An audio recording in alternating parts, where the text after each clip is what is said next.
if you look at the European model, and in a lot of in the industry, you can actually refer to it as a European model because the way they log is so much different than the way they log here.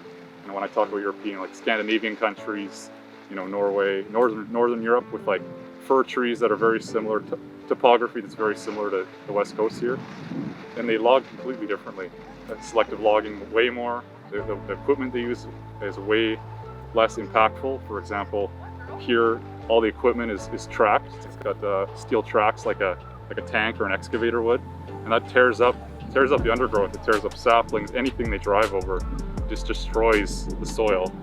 And if you look at Europe, they use huge pneumatic rubber tires for lower ground pressure. It's a way better system, and they use smaller equipment too to just make less of an impact.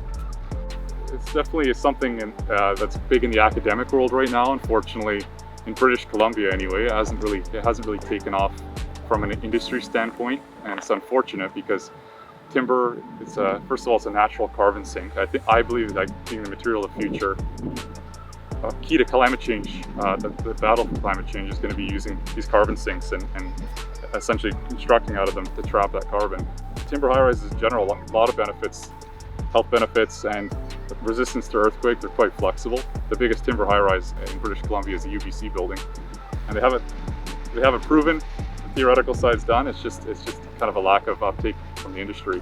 If you look across Europe, especially I believe it's Norway and Sweden, they're all over it. I think a majority of their buildings are actually timber high-rise. So a lot of people hear timber high-rise and they think skyscraper fires.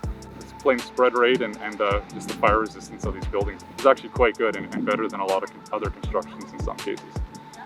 It's important to note that this is not an anti-forestry movement at all. This is, in fact, I'm pro-forestry. I think it's a huge part of our economy, and will continue to be. I personally think timber fiber is the product of the future. It's a natural carbon sink.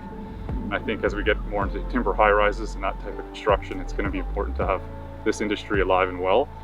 So it's important to enunciate, I think, that this movement is pro-forestry. We're actually fighting, I'm fighting, and I want to fight for timber and fiber for the future, for future generations.